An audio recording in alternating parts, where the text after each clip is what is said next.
So guys, जैसा कि हमने पिछले एपिसोड में देखा कि गोश्त फिर से बचाने के लिए सीमिंग ने लू यांग को वहां से दूर भेज दिया था, लेकिन आगे जाते वक्त लू यांग के सामने ब्रोंज आर्म कोप्स आ गए थे। वो उससे फाइट कर रहा था पर वो अकेले उन्हें संभाल नहीं पा रहा था। सीमिंग को इसके बारे में पता चल गया था। उसने वहां आकर उन सब ब्रोंज आर्म कोप्स को मार दिया था। उसके बाद उसने लू यांग को वहां से भेज दिया था, लेकिन गोश्त फिंड ने सीमिंग को जान से मार दिया था। फिंड अलायंस लू यांग के सामने आ गया था। उसने बताया था कि कोई लू यांग को मरवाना चाहता है। फिर अब हम अलायंस को देखते हैं। वो कहता है कि तुम्हारी किस्मत इतनी ज्यादा बुरी है कि तुम लू शेन टोंग के बेटे हो। वो अपनी पावर से एक एनर्जी बॉल को एक्टिवेट करता है, जिसके अंदर से एक गोश्त फिंड बाहर आता है। उसे देखकर लू यांग घबरा जाता है। वो अपनी जान बचाने के लिए हॉर्स को लेकर वहाँ से दूर भागने लगता है। अलायंस कहता है कि माउंट ब्लैक रिज में ऐसी कोई जगह नहीं है जहाँ से तुम बचकर भाग सको। वो गोश्त फिंड को उस पर अटैक करवा देता है। गोश्त फिंड भी तेजी से लू यांग के पीछे भागने लगता है। आगे जाकर हॉर्स रुक जाता है तो लू यांग नीचे उतरकर पैदल वहाँ से भागने लगता है। गोश्त फिंड हवा में उड़ने लगता है। वो लू यांग पर अटैक करता है और उसकी बॉडी में चला जाता है, जिस वजह से वो गोश्त फिंड लू यांग की सोर्ड सोल में पहुंच जाता है। वहाँ उसे 10 लेजेंडरी सोर्ड में से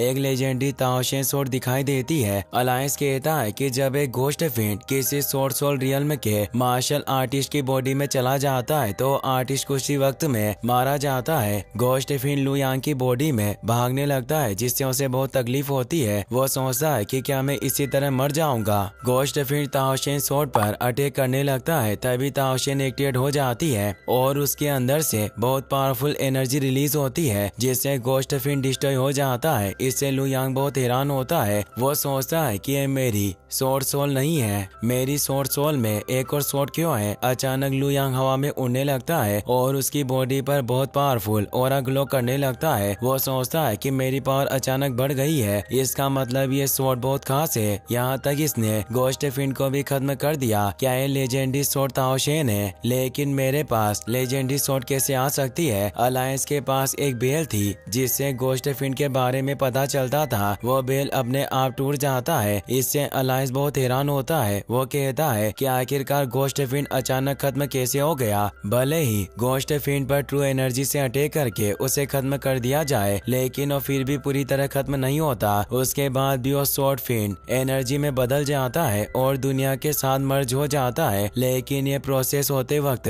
मेरी सोल समन बेल नहीं टूटी थी, तो आखिरकार गोश्त फिंड अचानक गायब कैसे हो गया? शायद उसे सोर्ड फिंड एनर्जी में बदलकर दुनिया के साथ मर्ज होने का मौका ही नहीं मिला। इसका मतलब ये सब लेजेंडरी सोर्ड ताओशेन की वजह से हुआ है। मगर ऐसा होना मुमकिन नहीं है, क्योंकि एक लेजेंडरी सोर्ड की पावर बहुत ही ज्यादा होती है। इस जैसा सोर्ड सोल रियल्म का मार्शल आर्टिस्ट एक लेजेंडरी सोर्ड का यूज नहीं कर सकता है। पर लू यांग के पास गोश्त फिंड को खत्म करने की पावर है, तो हो सकता है कि वो लेजेंडरी सोर्ड का यूज भी कर सके। लू यांग धीरे धीरे ऊपर जाता रहता है और उसकी पावर बढ़ती जाती है। उसे देखकर अलायंस चौंक जाता है। वो कहता है कि हवा में उड़ रहा है, इसका मतलब ये सोर्ड किंग रियल में पहुंच गया है। अब मुझे समझ में आ गया है कि एक सोर्ड किंग का ब्लड और एनर्जी बहुत पावरफुल होता है। इन्हीं चीजों से गोश्त फिंड को खतरा होता है, जिस वजह से मेरा बनाया हुआ फिंड भी लू यांग की बॉडी में जाते ही खत्म हो गया। अब मुझे भी यहाँ से भाग जाना चाहिए, वरना ये मुझे भी मार देगा। वो अपनी जान बचाने के लिए वहाँ से दूर भागने लगता है। लू यांग अपने नॉर्मल सोर्ड को ताओशेन में बदल लेता है। वो ताओशेन को मैनिपुलेट करके उस अलायंस पर अटैक करता है। अलायंस अपने आसपास एक शील्ड बनाकर उस अटैक को रोकने की कोशिश करता है, मगर ताओशेन सोर्ड की पावर बहुत ज्यादा थी, जिस वजह से उसकी शील्ड टूट जाती है और वो दूर जाकर गिरता है, जिससे उसकी डेथ हो जाती है। लू शान ताओशेन सोर्ड को वापस अपनी सोर्ड सोल में भेज देता है। वो उस अलायंस के पास जाता है और उसका चेहरा देखता है। वो उसे चेक भी करता है ताकि उसके पास कोई ऐसी चीज मिल जाए जिससे उसके बारे में पता चल सके। लू यांग को उसके पास एक टोकन मिलता है जिस पर सोर्ड का मार्क बना हुआ था। लू यांग उस मार्क को अपने पास रखने लगता है, लेकिन फिर उसे याद आता है कि अगर मैं इसे अपने पास रखूंगा तो इस टोकन की मदद से इसके साथी मुझे ढूंढ लेंगे और फिर से मेरी जान खतरे में पड़ जाएगी। वो उस टोकन को ही फेंक देता है। लू यांग पेड़ से एक लकड़ी लेता है और अपनी पावर से उस टोकन की कॉपी बना लेता है, ताकि आगे जाकर वो उन लोगों का पता लगा सके जो उसे मारना चाहते हैं। लू यांग भागकर अपने हॉर्स पर बैठ जाता है और वहाँ से चला जाता है। कुछ वक्त बाद लू यांग ब्लैक माउंट सिटी में आता है। वो सोचता है कि किसी ने उस मास्क पहने आदमी को हमें मारने के लिए भेजा था, इसीलिए मुझे अभी वेस्ट डोमेन से दूर रहना होगा, वरना वो लोग फिर से मुझे मारने की कोशिश कर सकते हैं। मुझे सीमिंग की मौत का बदला लेना होगा और पता लगाना होगा कि उसे मरवाने में किसका हाथ था, लेकिन ये सब चीजें करने के लिए मैं बहुत कमजोर हूँ। अभी मुझे छिपने के लिए कोई जगह ढूंढनी होगी ताकि मैं वहाँ रुककर अपने कल्टिवेशन पर ध्यान दे सकूं। जब मैं स्वॉर्ड किंग बन जाऊंगा तो वेस्ट डोमेन में जाकर लू फैमिली को ढूंढूंगा।